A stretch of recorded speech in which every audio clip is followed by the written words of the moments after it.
بسم اللہ الرحمن الرحیم۔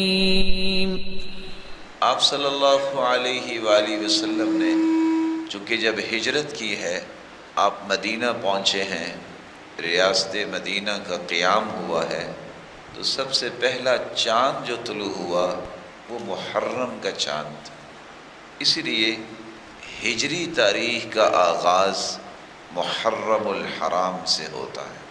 ہم چونکہ مسلمان ہیں، مسلمانوں کو اس بات میں خوشی ہوتی ہے کہ جو نظام رسول اللہ صلی اللہ علیہ وسلم لے کر آئے ہیں، جس کو صحابہ نے قبول کیا ہے، اس نظام کی پیروی کریں۔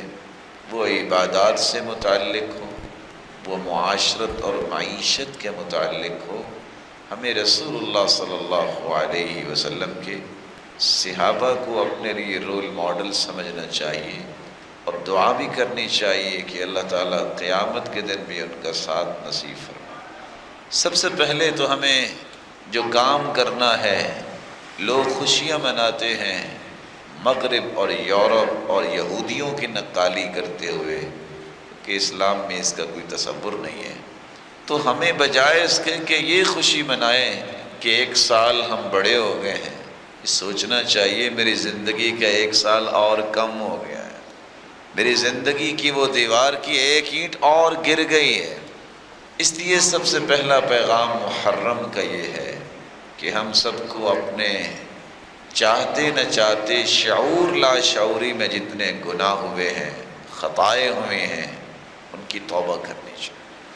اللہ ایک اور سال گزر گیا، گناہوں کو تو معاف فرما دے۔ سچی توبہ کر کے نئی زندگی کا آغاز کرنا، یہ اس محرم کا پیغام ہے۔ اگر اس عزت والے مہینے، اس تقدس والے مہینے، حرمت والے مہینے میں کسی کو یہ توفیق مل جاتی ہے کہ وہ اس مہینے کی آغاز میں ہی اپنی نئی زندگی کا آغاز کر لیتا ہے تو کتنا خوش نصیب ہے۔ سال کا آغاز ہے، اس پہلے مہینے میں پلاننگ کرو۔ جس طرح اللہ کی رضا کی پلاننگ ہے، اس طرح اللہ ذوالجلال کے مخلوق کے لیے بہتر پلاننگ کرو۔ آپ کو شاید یاد ہوگا رسول اللہ صلی اللہ علیہ وسلم نے یہ محرم ہی تھی، یکم محرم، جب آپ نے دنیا کے بادشاہوں کو اسلام کی دعوت دینے کے لیے خطوط لکھے۔ آج ہم اپنے پڑوسی کو دعوت دینے پہ بخل کرتے ہیں، اپنے گھر والوں کو نماز کی پابندی کی بات کرنے سے ڈرتے ہیں۔ اللہ کے رسول نے دشمنوں کو، کافروں کو، مجوسیوں کو، اور جو اس وقت بڑے بڑے سرغنے تھے، ان کو خط لکھے، مسلمان ہو جاؤ، آ جاؤ اسلام کی طرف۔ ہمیں اپنی دعوت کو پھیلانے کے لیے پلاننگ کرنی چاہیے۔ مجھے یہ ہدف مقرر کرنا چاہیے کہ میں انشاءاللہ اس سال اتنے لوگوں کو اللہ کے دین کی دعوت دوں، کسی کے گھر جاؤں گا، کسی کو بلاؤں گا، کسی کو خط لکھوں گا، کسی کو ای میل ڈالوں گا، کسی کو میں ٹویٹ کروں گا، تاکہ اسلام کی دعوت عام ہو۔ مسلمانوں، اپنے دین کو پھیلانے کے لیے سوچو۔ اللہ کے رسول صلی اللہ علیہ وآلہ وسلم نے اگر محرم کے شروع میں ہی دنیا کے بادشاہوں کو خط لکھے ہیں تو کم از کم اپنے خاندان کو ہی سیدھا کرنے کی پلاننگ کرو۔ شادی پہ ہر بندہ جاتا ہے، دعوت پہ ہر بندہ جاتا ہے، بلکہ نجائز دعوتوں پہ بھی جاتا ہے۔ موسیقی لگی ہے، رقص ہو رہا ہے، یہ چھوٹے ختنے ہیں، یہ بڑے ختنے ہیں، سارے جاتے ہیں۔ اللہ کس طرح کی دعوتیں قبول نہیں کرنی چاہیے۔ کبھی اس نیت سے بھی خاندان کی دعوت کرو، آؤ کھانا کھائیں اور مل کے اللہ کے دین کی بات کریں۔ کبھی کسی نے کیا؟ اللہ کے رسول نے کیا ایسا؟ سارے خاندان کو بلایا اور بلا کے کیا کہا ہے؟ قیامت کو میں تمہارے کام نہیں آؤں گا، اپنے آپ کو جہنم سے بچا لو۔ چچا کو بھی کہا ہے، پپھو کو بھی کہا ہے، بیٹی کو بھی کہا ہے۔ اس طرح کی پلاننگ بھی کیا کرے۔ موسیٰ علیہ السلام کو اللہ نے آزادی دی، فرعون کو غرق کیا، تو کب؟ اسی محرم۔ اگر کوئی گناہوں میں کی بیڑیوں میں جکڑا ہوا ہے تو اپنے آپ کو آزاد کر لے۔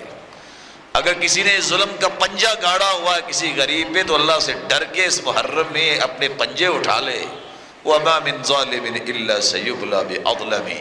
آج اگر وہ ظلم کرتا ہے تو اسے یاد رہنا چاہیے اللہ اس سے بڑا ظالم اس پہ مسلط کر دے۔ اللہ کے رسول صلی اللہ علیہ وآلہ وسلم کی بیٹی، ان کا نکاح بھی ہوا تو محرم کے اندر۔ آج نہ جانے مسلمانوں کو کہاں سے یہ سوچ مل گئی کہ محرم میں نکاح نہیں کرنا۔ رسول اکرم صلی اللہ علیہ وسلم کی بیٹی کا نکاح محرم میں ہو رہا ہے۔ یہ اچھوت جو ہے یہ تو سرحد پار لوگوں کا کام ہے، یہ چیز اچھوت ہے، یہ چیز اچھوت ہے، اس مہینے میں شادی کریں تو یہ ہو جائے گا۔ سرتاج رسول کی بیٹی کی شادی ہوئی تو اس کو تو کچھ نہیں ہوا۔